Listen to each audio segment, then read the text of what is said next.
Wel, goeiemiddag en welkom vir 'n slag weer by Kwarantynwyn in die Tuin saam met Elaine.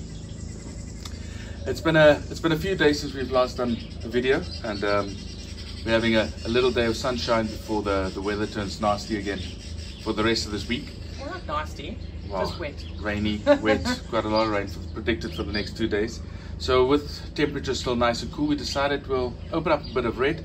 And for today we're playing around with the Migliarina wines, but there is Parquet 2016. Now this is a red blend of 3 different grape varieties: Syrah, Carignan and Grenache. Mind holding that? Hence the name. I love the name. Such a cool concept. Yeah, Parquet. Yeah, it's like that. Like the floors, parquet yeah, floors. the floors, the wooden floors with the 3 little wooden staves to make a square. Yeah. My grandmother's house used to have some of those floors, and I think most people, if you can find those floors in your house, they No, tend they're like to. vintage now. So Carsten Migliarina can be considered as probably one of the first garagiste winemakers in South Africa. Now, by garagiste meaning, once again, a winemaker who doesn't own a vineyard or a winery for that matter, works on fairly small scale. And to be quite honest, his first wine that he made, which was a Shiraz 2000, I think it was a 2000 vintage, released in 2002, was actually made in a French garage. So at that time, or just before that, Carsten Migliarina was also the sommelier at the Grenache Hotel in Paarl. Then of course started making wine in the garage, literally.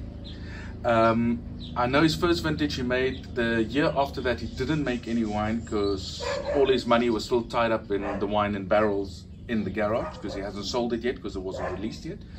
But then from about 2002, every year he's been releasing wines, initially focusing on Shiraz and Sauvignon Blanc. He later moved on to some more Chardonnay as well. I love his story though, hey? Like he didn't study wine like most people do, you know? Yeah. He started, he was interested in wine from the age of 14, right? Yeah, apparently tried to ferment some table grapes or something like that. I love that. I love that. Yeah, but it's nice if you can actually follow something like that. And have a passion from such a young age is really remarkable. And to be quite honest, I think also a lot of winemakers out there are just happy if people show interest, so they'll impart their knowledge or hand out their knowledge that they've learned to other aspiring winemakers as well, fairly easily, as long as you strike up a conversation. Typical hands-on experience, eh? Definitely. Now, every year since 2016, I think, it was since 16, Carsten decided that he would make an experimental wine every year with some grape varieties or something that he could just play around with. He started off with a Riesling called Seitensprung, which means something on the side, or hobby, but can also be loosely translated to the slang word for mistress. So it's not part of his normal portfolio, and Parquet is the second one of those experimental wines. He made about 4,300 bottles of it. It's 1 year only, made once, not to be repeated again, so there's no 2017 or 18 vintage following this wine, so it's an absolute once-off thing. And we had his Pinot Gris the other night as well, which was also one of those experimental wines that he played around with, which was absolutely fantastic. It was divine. Now, what we've read about this wine, it's 3 different vineyards. Syrah is from Stellenbosch, the Carignan is from the Swartland, and then the Grenache came from Wellington. So it'll be classified as a wine of origin coastal region in South Africa, because all our wine regions are from the coast, and it just gives you a bit more of a broader, so it's not just wine of origin Stellenbosch. Because he incorporates more regions, he unfortunately has to use the broader term of coastal region for classification. And this wine spent 14 months in French, Hungarian and Romanian oak. No new wood was used in this wine, so you don't have that over excessiveness, almost wanted to say that overly woody character that comes through in the wine. But you have the balance of the different oaks in there. Now, French oak tends to give you a little bit more of an aromatic sweetness, where Hungarian oak can give you a little bit more of that bitter chocolate, slightly almost coffee characteristics to the wine as well. And then very savory on the nose, eh? Very. Now, one thing I've always liked about Carsten and his wines is they can basically be classified as vegan wines for the simple reason he doesn't use any filtration or any stabilization. So there's no animal protein or anything that goes in there, or egg white they use to fine the wines and take out the impurities. He basically lets the wine settle and then he racks it off cleanly. So yeah, the wine might throw some sediment, but usually he's quite good at racking wines, and he sits with a beautiful, beautiful pure wine. Also, what happens is if you don't filter the wines all the way, you tend to retain a lot more flavor in the wine, because if you do filter out some flavor compounds as well.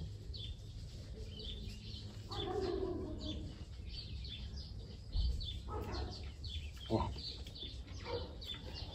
This wine is actually very elegant. I always expect once I taste Syrah to be such a bold and almost monster of a grape variety, and I think if it's handled quite heavy-handedly, if you can call it that, then it tends to be quite big in the glass.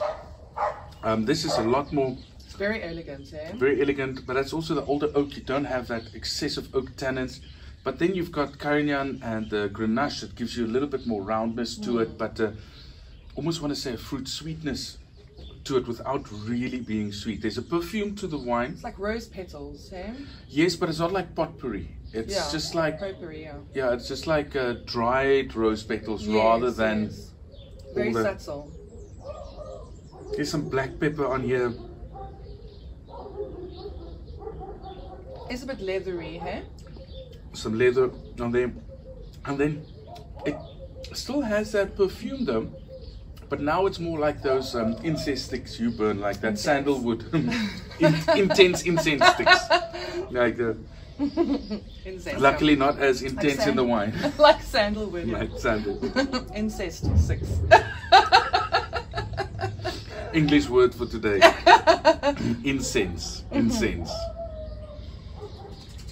So yeah, for me a beautiful wine, with the sun being out for a little bit, and I've got a few more hours left to light a fire. I think there's a little rump on the fire. It's got his name. Yeah. And definitely this beautiful Shiraz blend from Carsten. So unfortunately, I don't think I've got in the restaurant cellar more than 5 or 6 bottles of this left. I don't think really there is much still available, but then again, check his website out. It's still being described on there, so maybe you can find a bottle of 2. Yeah, well worth it. Well worth it. And enjoy it. And while we're still here in lockdown, although the restrictions are becoming less and less strict, it's still there, and we still need to take care and stay safe. So unfortunately, drink your wine at home because the restaurants aren't serving it yet. So for now, stay safe. Enjoy. Cheers.